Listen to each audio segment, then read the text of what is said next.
विज्ञान कक्षा 10। विज्ञान 3 भागों में है।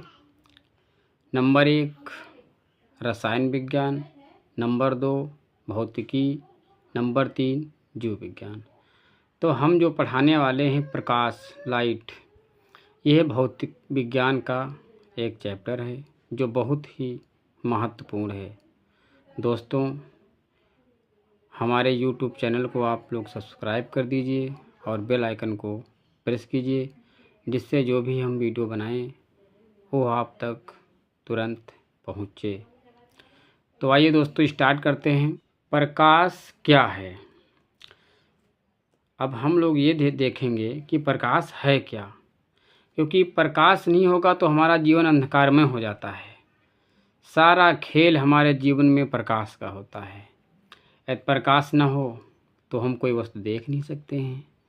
तो हमने विचार किया है कि प्रकाश है क्या?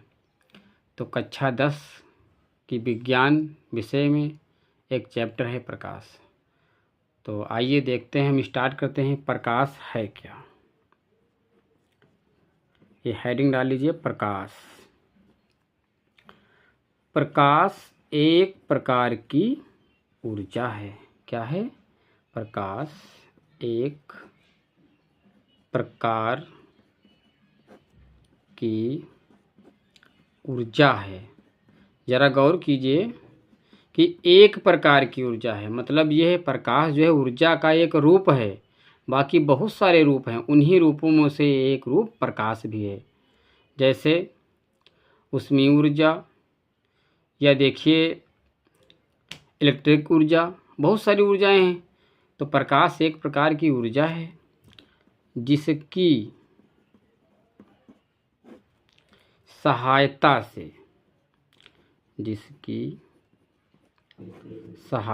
से हम वस्तुएं देख पाते हैं।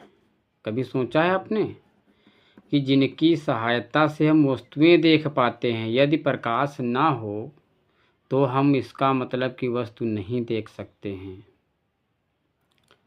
यदि प्रकाश ना हो तो हम वस्तुएं नहीं देख सकते हैं। यह 2 प्रकार का होता है। यह 2 प्रकार का होता है। प्रिय छात्रों, आप नोट्स भी बना सकते हैं। यह बोर्ड परीक्षा के लिए भी बहुत महत्वपूर्ण है। हम विधिवत आपको समझाने की कोशिश कर रहे हैं। यह 2 प्रकार का होता है, या यह 2 प्रकार इसके 2 स्रोत हैं। 2 स्रोत हैं, मतलब जहाँ से हमें ये प्रकाश प्राप्त होता है उसके 2 स्रोत हैं। 2 स्रोतों से हमें प्रकाश मिलता है। नंबर 1 प्राकृतिक स्रोत। प्राकृतिक स्रोत में क्या होता है कि जो हमें प्रकृति में उपलब्ध है। जैसे अब इसमें क्या लिखोगे? चलो परिभाषा पर लिख देते हैं। जो प्रकाश हमें प्राकृतिक रूप से या प्रकृति से मिलता है, प्रकृति से मिलता है। प्रकृति से कौन कौन सा प्रकाश मिलता है? जैसे सूर्य,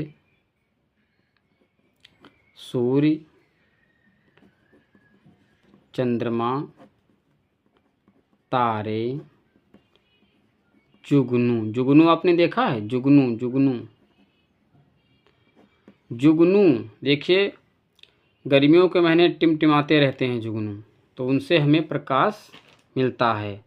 चंद्रमा और तारे भी सूर्य से प्रकाश ग्रहण करके फिर धीरे धीरे ये प्रकाश करते रहते हैं। और देखिएगा बारिश के महीने में ये जो बादल टकराते हैं तो उनकी गर्जना से बिजली उत्पन्न होती है। बादलों के टकराने से उत्सर्जित प्रकाश या उत्पन्न प्रकाश। तो ये सब सारे जो भी स्रोत हैं, सूर्य, चंद्रमा, तारे, जुगनू, बादलों के टकराने से उत्पन्न प्रकाश, यह सब प्राकृतिक स्रोत हैं जहाँ से हम प्रकाश प्राप्त करते हैं। नंबर 2 है देखो मानव निर्मित। आपका ध्यान पहुँच रहा होगा कि मानव निर्मित स्रोत क्या हैं, जहाँ से हम प्रकाश प्राप्त करते हैं। मानव निर्मित स्रोत में क्या होता है, जैसे हमारी लैंप हो गई, आपने देखा होगा, जैसे इलेक्ट्रिक बल्ब हो गया, मोमबत्ती हो गई, टार्च हो गई, मोबाइल फ़ोन हो गया। टार्च, मोमबत्ती, ये सब मानव द्वारा निर्मित हैं। मोमबत्ती और मोबाइल फ़ोन से भी देखो आजकल तो प्रकाश प्राप्त किया जाता है। मोबाइल फ़ोन और लैंप आदि, इनसे हम प्रकाश प्राप्त करते हैं। तो मित्रों, ये बात समझ में आ गई कि प्रकाश क्या है। प्रकाश एक प्रकार की ऊर्जा है जिसकी सहायता से हम वस्तुएं देख सकते हैं। यह 2 प्रकार का होता है, इसके 2 स्रोत हैं। नंबर 1 प्राकृतिक स्रोत।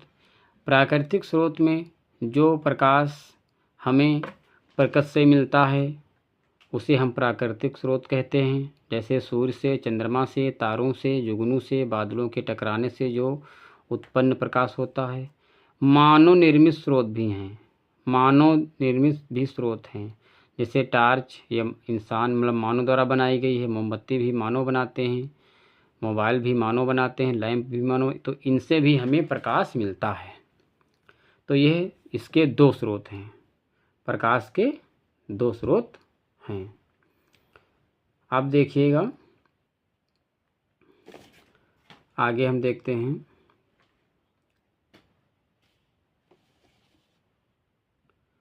कि वस्तुओं के प्रकार।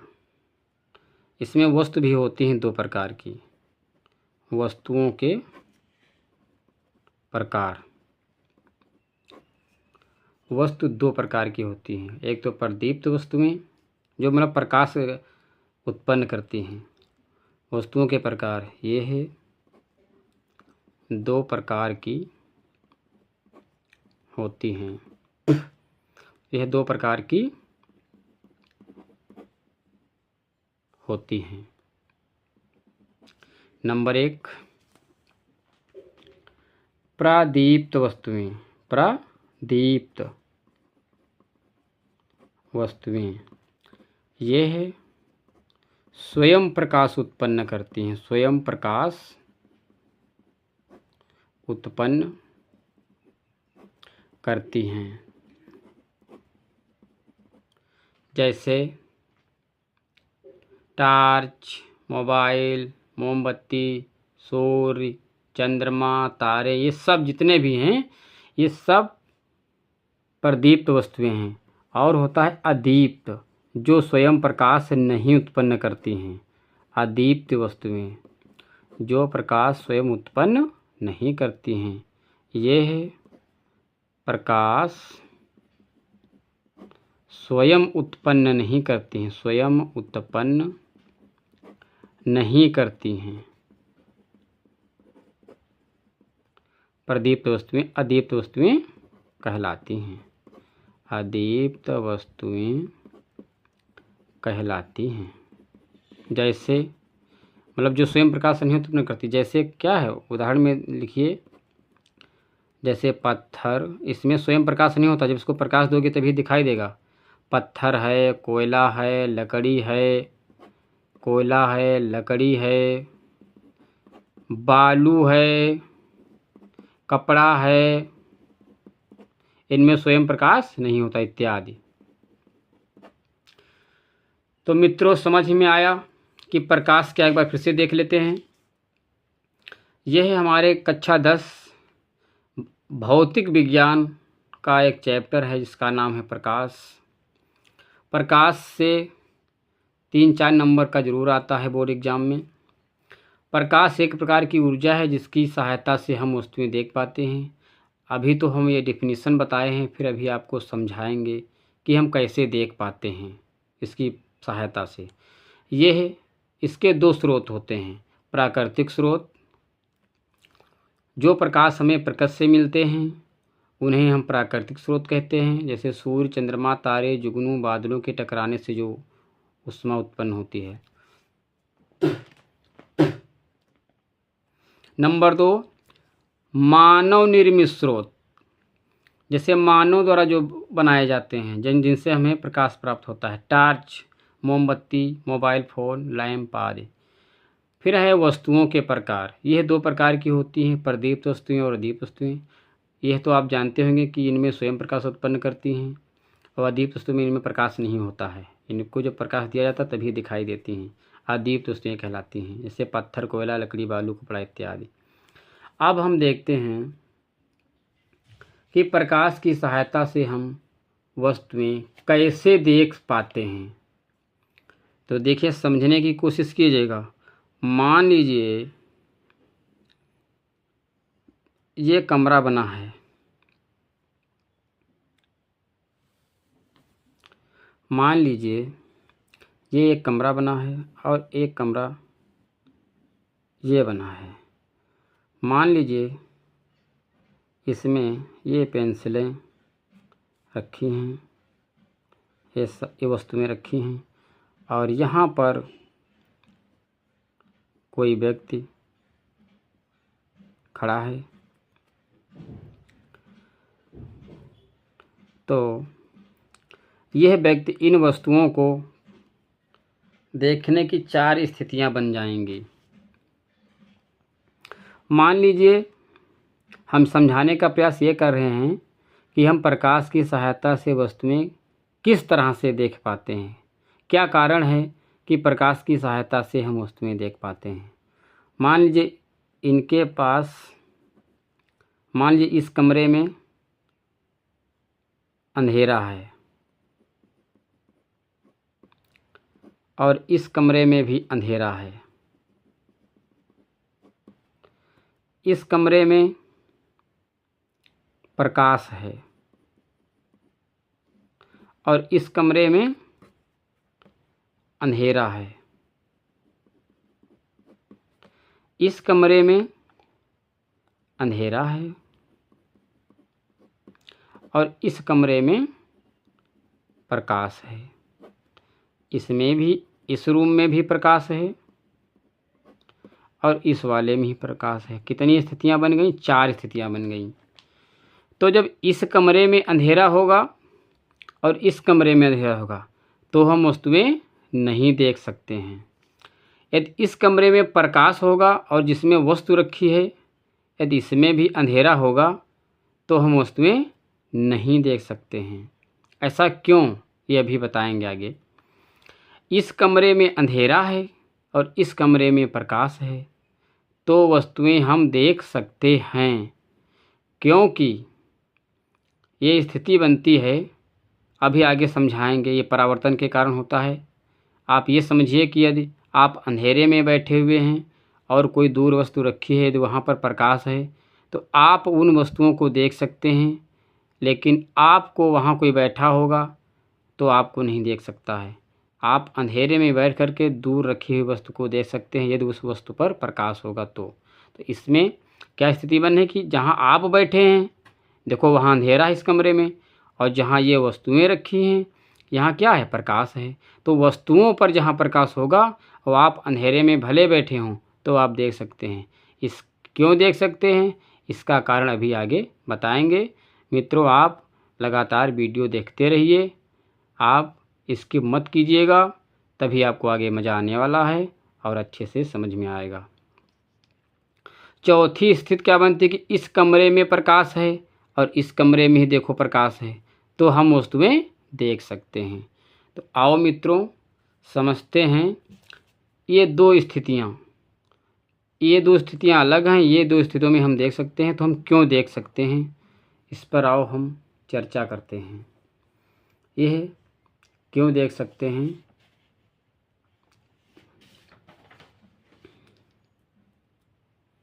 प्रकाश, ये हो गया। अब देखिए मित्रों, प्रकाश का परावर्तन का नियम।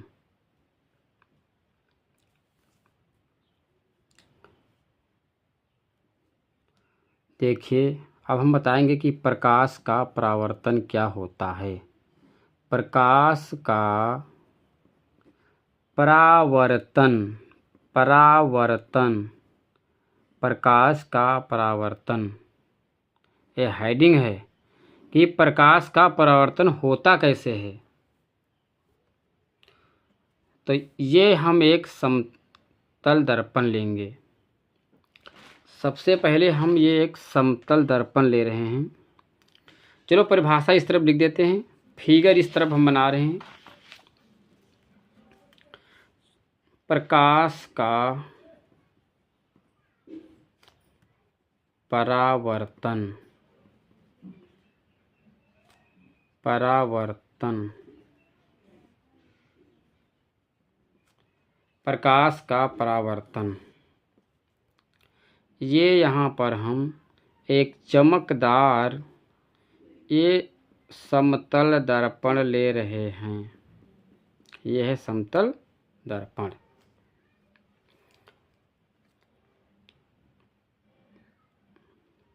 इसकी डिफिनीशन लिख लेते हैं। प्रकाश, जब प्रकाश किसी चमकदार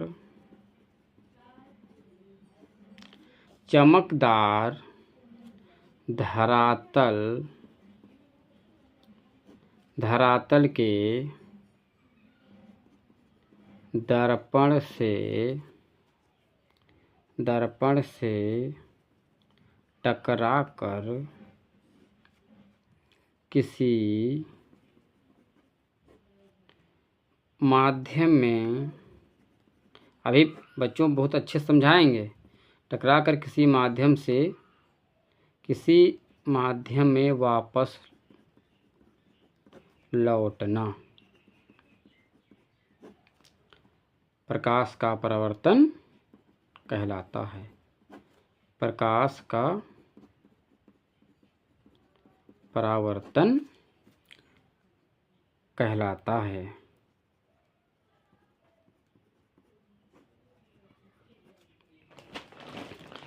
समझिए,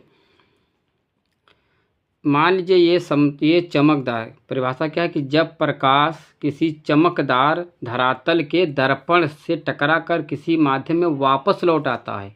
मान लीजिए ये चमकदार समतल दर्पण है। ये हम यहाँ से एक किरण आपतित करते हैं इस बिंदु पर, ये आपतित करते हैं। जब ये पुनः इसे चमकदार, क्योंकि ये चमकदार है, ये इधर पालिश लगी हुई है, चांदी की पालिश, और ये चमकदार है। तो परिभाषा में क्या है कि जब प्रकाश किसी चमकदार धरातल के दर्पण से टकराकर किसी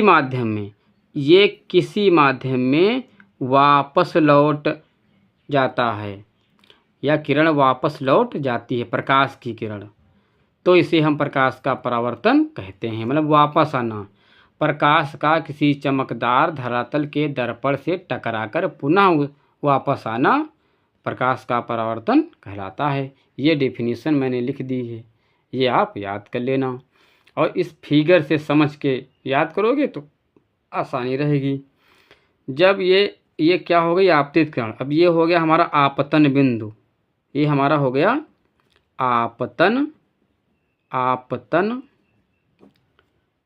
बिंदु, क्योंकि यहाँ पर किरण क्या होती है, आपतित होती है, और यहाँ से परावर्तित। तो ये क्या हो गई, परावर्तित किरण, इसको हम बोलते हैं, इसको क्या बोलते हैं, परावर्तित किरण। और ये क्या थी, आपतित किरण। ये आ जाता है बोर्ड एग्जाम में कभी कभी, बहुत बढ़िया महत्वपूर्ण है। ये हो गया आपतित किरण, ये हो गया परावर्तित किरण। ये हम अभिलंब खींच देते हैं, दोनों किरणों के बीच में ये 90 अंश का कोण बनाते हुए एक अभिलंब खींच देते हैं। इसको हम बोलते हैं अभिलंब, इसको क्या बोलते हैं? अभिलंब। अब देखिए जितना कोण ये होगा उतना कोण ये होगा, तो इसको हम स्मॉल r से डिनोट करते हैं और इसको I से। ये हमारा हो गया। देखिए ये आपतित है, मतलब आई है किरण, तो इसको हम कहेंगे आपतन कोण। आपतन कोण। और ये गई है तो इसको क्या कहेंगे? परावर्तन कोण। आई बात समझ में? बहुत सिंपल है। ये कोई चमकदार धरातल है, दर्पण है, चमकदार धरातल के दर्पण से टकरा कर ये किरण यहाँ से आई थी, प्रकाश की किरण, ये टकरा कर यहाँ से आपतन बिंदु से फिर वापस चली गई, तो ये परावर्तित किरण हो गई। आई तो आपतित, गई तो परावर्तित। ये अभिलंब हो गया 90 अंश का। अब ये जो इसके बीच बनता है किरण परावर्तित है ना, तो परावर्तित के पास वाला कोण परावर्तन कोण हो गया। जो आपतित किरण आई थी तो इसके बीच, इनके अभिलंब उसके बीच वाला क्या हो गया? आपतन कोण हो गया। इतना समझ में आ गया? ठीक है, देखिए आगे। ये हमारा चमकदार, ये पॉलिश है, ये जो है पॉलिश है, क्योंकि ये चमकदार धरातल से ही टकरा के जाएगी वापस। चमकदार जो दर्पण होगा वहीं से टकरा के जाती है। ये हो गया, बस समझ लीजिएगा। ये फिगर है आपका, यही फिगर बनेगा। इसको हम मान लेते हैं P और इसको मान लेते हैं P कामा, और इसको हम मान लेते हैं O। ये हमारी हो गई A और इसको मान लिया B, और इसको क्या मान लिया? इसको मान लेते हैं M।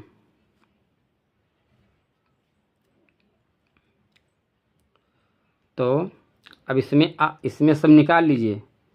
इसमें सबसे पहले दर्पण हमारा, वो समतल दर्पण क्या है? समतल दर्पण। ये क्या है? समतल दर्पण क्या है? P और P। और आपतित किरण को किससे डिनोट करते हैं? OA। ये हमारी क्या है? आपतित किरण। ये 2 नंबर में आ जाता है बोर्ड एग्जाम में।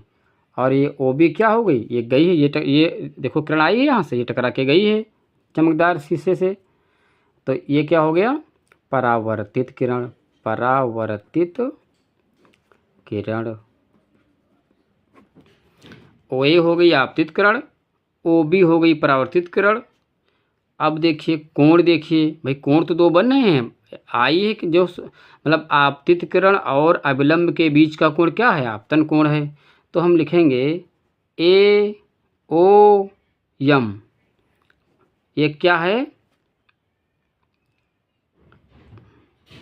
आई। ये कौन सा कोण बन गया? इसको I से डिनोट करते हैं। इसको बोलते हैं आपतन कोण। और कोण MOB, ये कौन सा कोण है? R। इसको क्या बोलते हैं? परावर्तन कोण। ये हो गया इतना। और OM को क्या बोलते हैं? OM को बोलते हैं अभिलंब। अभिलंब या लंब। ये आपका प्रकाश का परावर्तन क्लियर हो गया। अब देखिए क्या होता है। ये फिगर समझ में आ गया? एक बार फिर समझ लीजिएगा। ये चमकदार समतल दर्पण है। ये हम प्रकाश की किरण यहाँ से आती है, ये आपतन बिंदु मान लेते हैं, यहाँ से टकरा के पुनः वापस चली जाती है, तो जब वापस जाती है तो उसको हम परावर्तित किरण कहते हैं। और फिर ये बीच में हम क्या है? अभिलंब खींच देते हैं। तो अभिलंब जब खींच देते हैं, ये 90 अंश का हो गया। और फिर आपतित किरण और अभिलंब के बीच का कोण हम आपतन कोण कहते हैं। इसके काम से ही पता चल रहा है कि यह आपतन है, क्योंकि आपतित किरण आई थी तो आपतन कोण हो गया। ये परावर्तित किरण थी तो इससे परावर्तित किरण और अभिलंब के बीच का कोण क्या होता है? परावर्तन कोण। और ये अभिलंब हो गया। बस और कुछ नहीं करना है। ये हो गया। अब आइए देखते हैं हम परावर्तन के नियम। परावर्तन के नियम बहुत आसान है भैया, बस ध्यान से पढ़िएगा। इसके 2 नियम होते हैं।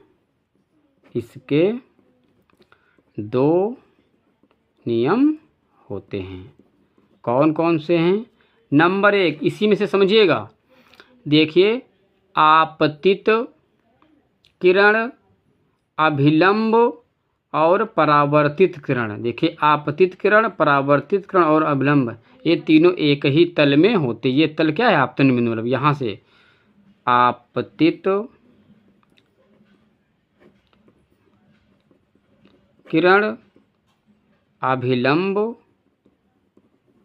अभिलंब तथा परावर्तित किरण,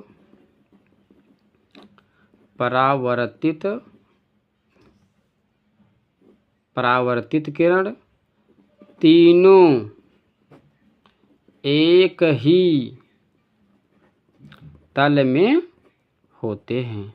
ये एक नियम हो गया।